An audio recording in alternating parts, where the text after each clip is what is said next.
Marketer of the Day number 419, From Stuck to Unstoppable. Get the right thoughts, beliefs, habits, and conditioning with energy expert Linda Binns. Hey everyone, and thanks for listening. We're talking right now with Linda Binns, and that's Binns with two N's, that's B-I-N-N-S. You can find her at lindabinns.com. I think that today you're going to be very happy that you can get, because today is the episode where you first heard about Linda Binns. Linda is an accomplished energy coach, and she's the author of 7 self-help books and numerous published articles. She's appeared on television, multiple encore guest appearances on Portland, Oregon, and Northwest News Show, on radio, on podcasts, on online summits. She's everywhere, and being raised not to succeed, Linda discovered early on that we're rarely ready for what life brings, and where most people let life's obstacles stop them, Linda sees this reoccurring lesson and transformed it into her life's work of passion, including turning competitive. So, positive keeps up, can't wait to jump in. How are things, Linda? Things are great. Thank you, Robert. Delighted to be here. I'm delighted to have you here. And so we heard a little bit about you, but can you kind of tell us in your own words what you're all about, what makes you stand out and special? Yeah, well, originally I'm from England. I've lived in the US for about 24 years now. And somebody was just talking to me this morning, and she said, you know what I really like about you is you take every single challenge, every single obstacle that you face, and you turn it into a lesson, not only for yourself, but you help other people.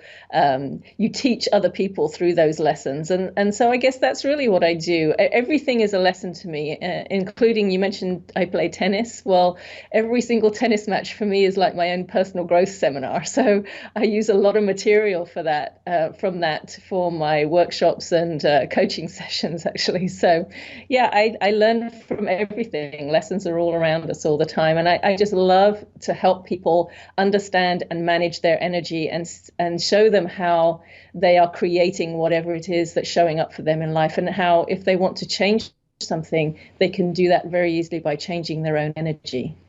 Great. And so what does that mean exactly by changing your energy? How does someone go about doing that, and what does that mean? Well, your energy really is based upon your thoughts, your beliefs, the conditioning that you have. You know, you mentioned I grew up, I was taught not to succeed, basically, which sounds terrible. But, basically, I was taught that, what's the point? You're not really smart. You're not going to accomplish much. So you might as well settle for, the best that you can possibly hope for, which wasn't much. And so those were the beliefs that I had. And so the energy then that I brought to my life was, well, I'm not very good at anything. I don't trust myself. I trust other people more than I trust me. And so it was really the energy that I was bringing to my life. And once I started to see that it actually wasn't true, I'm actually kind of smart. I can do anything that I put my mind to. And so then I started changing my beliefs and changing my thinking. And that in turn changed my energy and changed what was possible for me. So when I talk about changing your energy, it's really the thoughts and beliefs that you have, because those determine how you think and they determine how you act, how you, if you like, show up in your life, and how you attract the situations and the people that come into your life. The higher your energy vibration, the better and more positive the people and the situations will be that come into your life. Great. So what I'm hearing a lot in there about like some of the little stories you told and some of these patterns that some people fall into is I'm hearing sort of the self-fulfilling prophecy that if we go into something assuming it's not going to work, or assuming we're not good enough, or there's always whatever excuse or but type of reason, if we go into whatever situation doing that, then more often than not we'll sabotage ourselves and prove ourselves right. So we need to maybe change on the inside so that the outside results will improve also. Exactly. And people are really amazed because they've usually spent a lot of time and very hard work trying to change their external circumstances. But once they learn how to change themselves and their energy and how they're showing up, things just automatically change externally. And it's kind of a magical thing. Well, it is and it isn't. It seems like it's magical, but it's just basic law of attraction, I guess. You get in your life whatever you are putting out, right? It's the law of physics. So if someone hears about this, they say, law of attraction, energy, all that sounds great. What's the starting point? What's the jumping in point? How does someone begin to make a change like this in their life? Well, I think first of all, you have to know what you want. And that sounds really obvious, but you'd be amazed at how often people don't know what they want, or they think they know what they want. But I like to say, I ask people, what do you really want? And when you really explore that question, you very often find that what you thought you wanted is not what you actually want. Let me give you a quick example. So I had a client called me, and she was actually wanting me to help her because she thought she didn't have enough motivation. She thought she wasn't using her time wisely. So she wanted me to help her with that. Within about 5 minutes of talking with her, I realized that wasn't the problem. See, she started her own business, and she knew what she needed to do to grow the business, but she wasn't doing it. She was procrastinating, she was avoiding, she was doing all these things. And so when I began talking with her, I realized that wasn't the problem, because what she really wanted, she had a large family, many grandchildren, and the reason she started her business was to give her the time and the money and the freedom to be able to spend more time with her grandchildren. But the way she was trying to grow her business was doing the opposite. It was going to take her away and make her put more time into the business and less time with them. So no wonder, I guess on a subconscious level, she was resisting that. And so she wasn't doing the things she thought she needed to do. So once we identified what she really wanted, then we could look at, okay, how do you design your business so that it gives you what you want? Because the way you were going about it before was going to take you away from what you want. Does that make sense?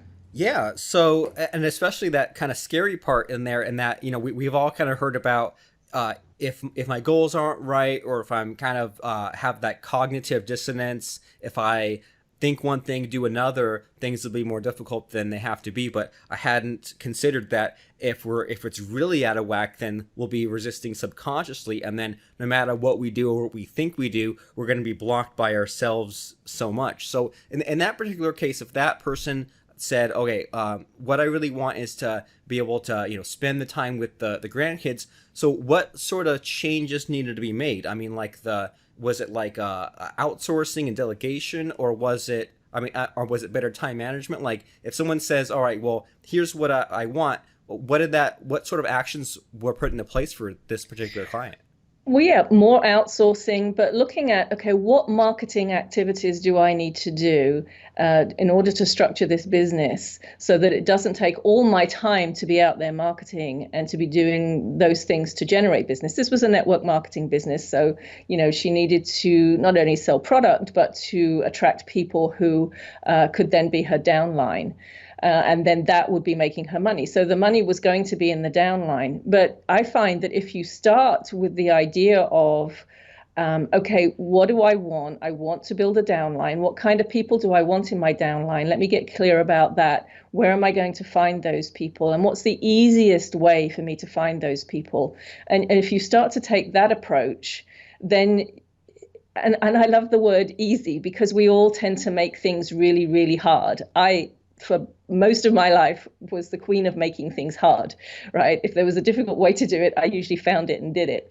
And then once I started to change that, I started to say to myself, you know what, I can make this easier. How can I make this easier? And then, I don't know, the ideas just come, the opportunities just come, the people show up, and it starts to be easier.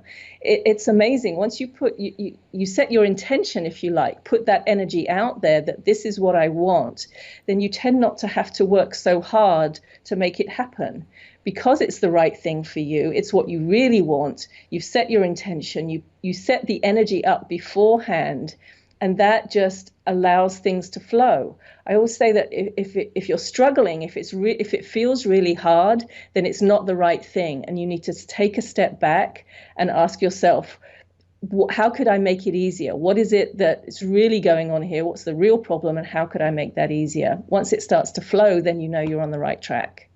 And I love that. And let me know if I'm understanding this correctly, because it sounds like, because I mean, like we always hear about, doing things the easiest way or finding that path of least resistance. And what used to frighten me a little bit was I was always like, well, if I'm doing what's easiest, then aren't I kind of drifting through life and just kind of letting everyone else push me to where I'm going? But it sounds like the way that this thing is set up is you start with the goal first, and then find the easiest way to get to that goal. So that way you can have your cake and eat it too. That way you're heading in the right direction, but you're not making things too difficult on yourself. Is that sort of on the right track there?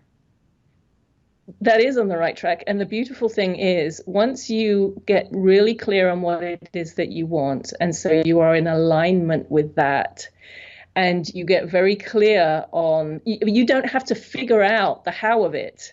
That's the wonderful thing. See, we get bogged down and stuck very much when we think we have to figure it all out and we have to know all the answers ahead of time.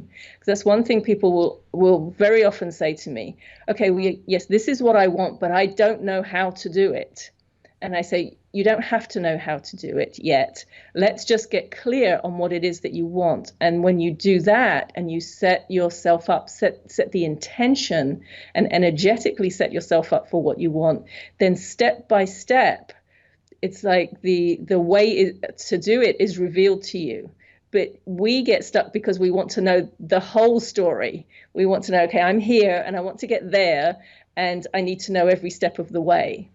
This doesn't work like that. Each step is a step that you may not know. You take this step and you don't know what the next one is necessarily, but you just take it and then the next one comes and then the next one comes. And that's how it unfolds most easily if we don't resist it. Okay, so this is the picture of this is getting more and more clear to me. So it's important for us to not only know what we want, but know what we really want. And then based on that, look at, okay, now what's the goal? Now what are the actions? And then what are the easiest way to take in those actions? And so you meet with these clients, and so I mean, what really happens here? Like you meet and you figure out this goal. Is that in the first session, or is that in additional sessions, or what's kind of the typical timeline when someone comes to you, they need help, and you help them? How does that go? Well, it really depends on what's going on for them, how stuck they feel. Sometimes it's a very simple process. Sometimes I can help somebody in one session because it's just a simple process of them focusing on the wrong thing. But other times, the first step is identify what is it that you really want. Second step is to look at, okay, well, what's stopping you from getting there? How are you sabotaging yourself, if you like? What is it? How are you showing up for yourself in terms of whatever this is that's going on in your life? And then what needs to change? And usually it's taking a look at, well, what are the beliefs and what's the conditioning that you have that are making this show up for you? So, for example, I was brought up to believe, I was told as I was growing up, my brother was the smart one and I was the stupid one. And I was told I was stupid. So I believed I was stupid. And so it's really fascinating to me looking back now, because the very first job I got, in fact, my first two jobs at a high school was, first I was working in the Central Reference Library in London with surrounded by PhDs and very, very smart people. I felt like the most stupid person there. I really did. Second job I got was at Glasgow University in the pharmacology department, surrounded by professors and doctors. Once again, I felt like the most stupid person there. It's like whatever you believe, you will create. I think Henry Ford said, whether you think you can or whether you think you can't, you're right. Right? So I created that for myself. I created environments that reinforced that belief. Once I started to change that belief and to start to believe for myself that I could actually accomplish something, and to know that I really wasn't stupid, I could do whatever it is I wanted to do, then the environments I was in started to change and the people I was around started to change because I was different.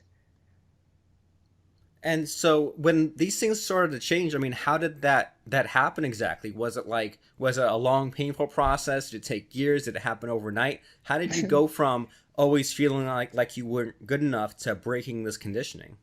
Well, it's taken me many, many years. But the beauty of what I do when I help people is I take all those lessons. I now know what to look for. So I can show people exactly how to go to the heart of what it is that's really holding them back and how to change it.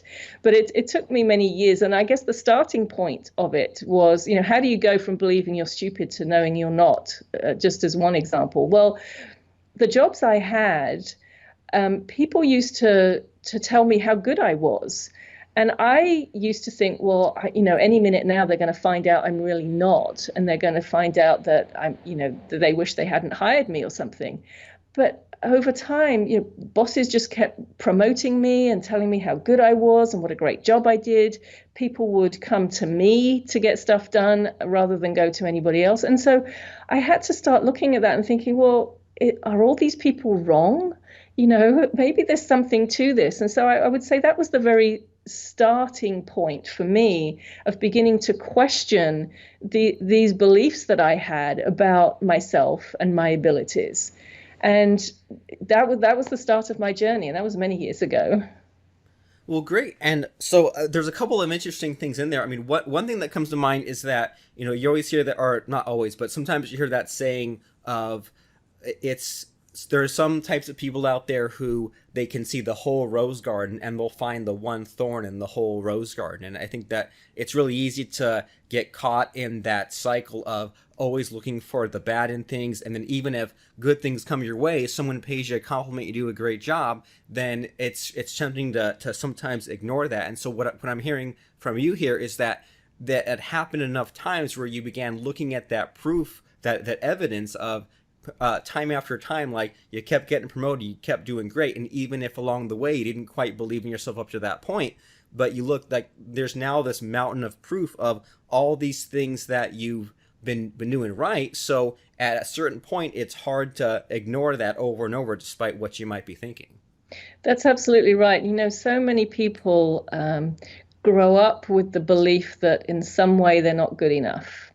And I work with some amazingly gifted, talented, smart, really amazing people. And it's quite shocking that they still doubt themselves. You look at what they've accomplished and you think, how could you possibly be doubting yourself when you've accomplished all this? And yet they do, because they have this core belief that in some way they're not good enough. And that really affects everything that they do. And so it's a question of identifying where and how that belief is showing up for you, how that's manifesting, and let's change it. And then you can accomplish anything. So as far as you changing this belief in yourself, what was that process then like? How did you go from, okay, well, I sort of know, I'm sort of beginning to see that I have value and that I'm more than good enough, but then how did you go from that to it being a part of you and almost automatic? Yeah, it was a long process for me. It's a case of really identifying, okay, how is that belief showing up for me? What is happening in my life and what is it telling me about myself? So an example would be, there was a time in my life I used to attract people who were kind of bullies, right, and manipulative and were mean and not very nice to me, and not just to me, but to other people. And I was familiar at the time with the concept of people in your life are like mirrors reflecting back to you something about yourself. And I was really confused, because I would think to myself, well, if this is true and these people are mirroring to me something about myself, I don't understand how that could be, because I would never treat anybody the way these people are treating others. I couldn't be mean like that. I couldn't be a bully like that. And I was talking to somebody about that one time, and she said, yes, you wouldn't do that to anybody else, but I have to tell you, you do that to yourself. And I was kind of shocked, but she was right. I was mean to myself. I was a bully to myself because I expected perfection from myself. I had such high expectations for myself. Like, you cannot fail, you cannot make a mistake, you have to do everything right. And once I started to realize that, so that's an example of how that belief was showing up for me in one way. And so I started to change that, started to recognize it, started to treat myself in a more compassionate way and be kinder to myself. And then those people didn't show up anymore. I never started to get those people in my life anymore. So for me, it really has been a case, and still continues to be a case, of looking at every single situation, every person that shows up, particularly the most challenging ones, and asking myself, okay, what is this person showing me about myself? What is this situation telling me about myself? What is it about me that I need to change so that I change what's showing up? And it's been a progression of that over the years, and I still am doing that today. It just gets better and better, though. That's super great, and that's a lot of stuff in there to think about. And what that makes me think of is, like, there's always, like, it's like sometimes there's that person in your life, and, like, you notice something about them, and then I'm like, oh yeah, the reason why I noticed that particular flaw or a quality or whatever it is, because that's a thing that I need to work on in myself. And so as you were explaining that, like, the thing that comes to mind here today right now is, how do you reconcile getting out of the mode of bullying yourself, but then also to not become complacent and rest on your laurels? Because I think that I don't know about you, but I kind of struggle with, like, going back and forth with this kind of thing, where sometimes I worry that if I'm not hard enough on myself, then I won't actually deliver what it is I need to deliver. So is that just a crazy belief, or can you relate to that, or what's the answer even? I can. I mean, let me share an example in tennis, because my tennis examples, although it's tennis, it actually reflects very well, I think, what's going on in life. So it shows me how I'm treating myself in life. So, I didn't learn to play tennis until I was in my 30s. So I didn't learn in high school or anything, and I'm not a particularly athletic person, but I play pretty well, and I do quite well. And I remember this one time, I was playing a match, and I wasn't doing very well, and I was mistiming the ball. I wasn't hitting my shots like I normally do. And I was getting really angry with myself. Why can't you just get to the ball? Why did you miss that? You shouldn't have missed that. And I started to become aware of how my internal voice was berating me. And then I paused for a moment. And I thought, wait a minute.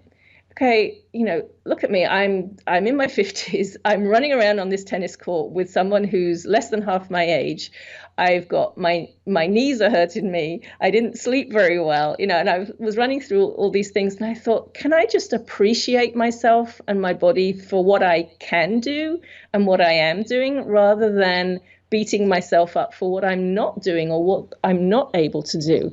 And that was a turning point for me in terms of really starting to be a lot more gentle with myself. And the more I do that, the better I play, interestingly. So it's the same in life. The better you treat yourself, actually, I find the more you accomplish. And it doesn't mean you're letting go of your high standards. I still have very high standards for myself.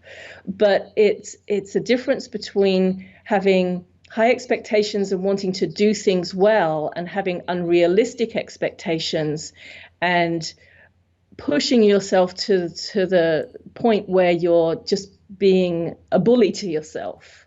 Does that make sense? Yeah, it's sort of, it seems like that's a really interesting way of looking at it, in that so many times maybe we think we just have high expectations, but they're actually unrealistic expectations, and they're self-imposed by us to bully ourselves when we never hit those super duper high expectations. So maybe a better way of going about it would be to look at what's what, look at the evidence, and look at what we can accomplish, and then make a somewhat more realistic goal that also pushes us, but isn't just like some pie in the sky, I gotta push myself every day. We have a sort of goal that challenges us, but is also something that we can achieve. So that way, it's actually real, and it's not just some motivating force that doesn't mean too much. That's right. And let me share, if I could, just one other quick example of how this shows up, because this was fairly recent. This was only a couple of years ago. And I tore my calf muscle while I was playing. And it's a common injury for tennis players. And, a lot of people were telling me that they'd had the injury, and they were telling me, well, it takes about 6 weeks, to recover from it.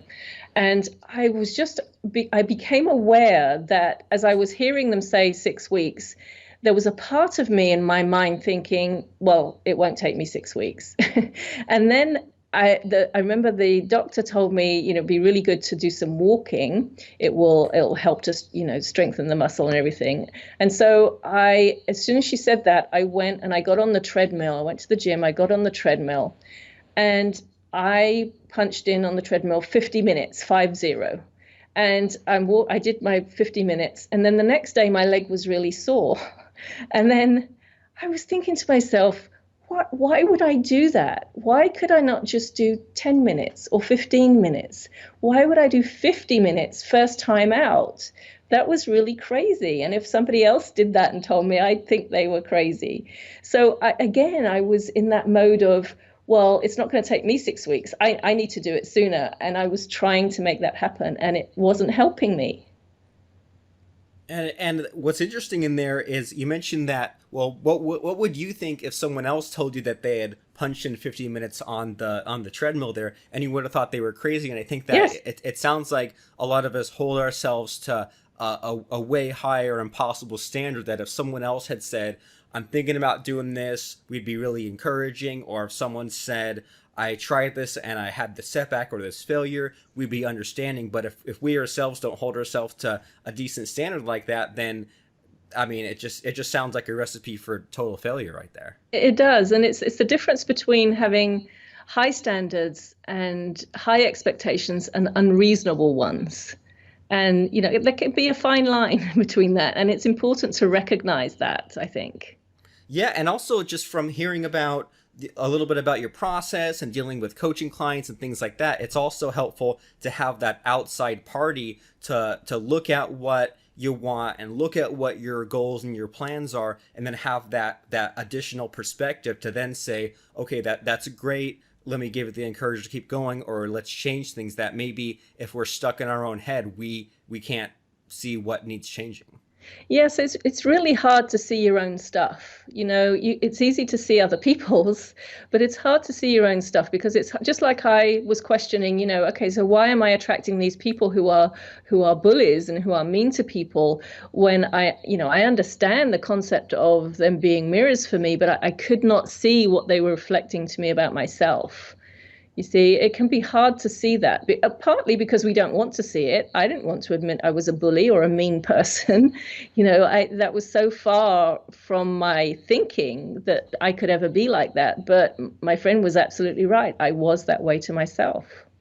So scary stuff, but at least if things get bad enough, or they get enough to a point where you say, well, my actions and my thinking led me to this point. Maybe now it's time to break the pattern, change the channel. I can definitely relate to kind of being stuck in maybe a rut, or just feeling bad about myself for no reason at all, and get to that breaking point, or have just something happen where I'm like, okay, well, this thing happened to make me realize, like you had your injury right there. So maybe some sort of event happens where we realize, oh yeah, I finally realized this bad behavior I've been doing all this time. Now maybe it's time to change. And what that makes me think of is there was a time maybe a year or two ago when I guess I had like maybe not really bad road rage. Like I'm not the kind of person to like, lay on the horn a bunch or get out of my car or something. But, sometimes I would just get, and it would ruin my whole day. If say I was behind a slow driver, and because of them driving so slow, they'd make it to the traffic light, but then I wouldn't, because they were like just barely too slow. And I used to get like super enraged about it. And one time it was just I got so angry that I just thought to myself, well, what if I wasn't angry about this? What if I just got over it? What if I just saw it for what it is? I just kind of, I missed the traffic light because of some dumb driver, but at least I didn't get in an accident. And just that whole thinking of like, oh yeah, what if I thought about this differently? And I think that it's hard to get to that point sometimes if we're like just stuck in the same routine over and over. So it's been really great to just think about just this new way of looking at things, that sometimes that's all it takes. Well, I love what you said, and what you did with that example was you changed your energy around it. And probably what I usually find is once I change my energy like that, you will attract different kinds of drivers. You won't get so many of those slow, annoying drivers, right? And I always look at it as okay, this person's slowing me down. Perhaps I'm not supposed to get to wherever I'm going. But perhaps there's an accident or something, or if I got there sooner, perhaps something would happen. And so perhaps this person is doing me a favor by slowing me down a little bit. It's just a different way of looking at it. Different way of looking at it, and you can't change it anyway. It's out of your control. So why get bent out of shape? Yes, and you're not affecting them. The only person you're hurting is yourself by getting angry and holding on to that. And it affects your day. It spoils your day, and they're just driving around quite oblivious to what's happening to you. Yep, they're probably having fun driving you. They're probably like, what a great day. I'm taking in the scenes. I'm driving slow. I'm taking my time. And then if I'm behind them and I'm like, well, I'm late to whatever meeting that I was at to, then I can in the future say, well, maybe in the future I can take a different route, or I can leave with more time. Like there's still things for me to improve because I'm the only one with the problem. So lots of interesting things to think about here, but I want to make sure that everyone knows all about what you have going on, what you're up to, how you can help them. So what kind of websites do you have, and what kind of things do you want people to know about today? Well, my main website is lindabins.com. And the big thing I'm working on right now is I've just started an online school. And I've been doing online courses for a while, but now there's the technology and the platforms out there where you can have everything in one place. And it's really nice. You can just, put together these courses. And I really enjoy doing that, trying to find ways to make it as simple as possible for people to work through this stuff, because, it can be challenging, but I like to make it as simple as possible for people. So I just started an online school called Solutions for Success, and I'm just about to launch my first course, which is Stuck to Unstoppable. So you can find out all about that. Just go to my website and I'll have information there, lindabins.com. All right, so lindabins.com, there's these courses like Solutions for Success and Stuck to Unstoppable. And what kind of things do people get out of these courses? What makes you different than all these other people that have courses out there? Well, most of the courses are trying to get you to follow their blueprint, or follow my method. If you do this, then everything will change for you. And I don't think anybody can really say that. What happens when you've done all those things and they still don't work for you? You feel like you're a failure. So what my courses do, and what I help people to do, is to see not only that they have all the answers they need within them, but how to access them, how to get them out, and then how to apply them. So I help them to figure out what it is that they need, because I can't tell them what they need. I don't know, but I can show them how to find out for themselves and then what to do with it. So, and I like to make it, as I said, as simple as possible, very simple, easy steps to follow. And it's not about making it harder and adding things to your to-do list. It's about learning from what's going on in your life right now, learning from your everyday situations, and learning how to change those things within your everyday life.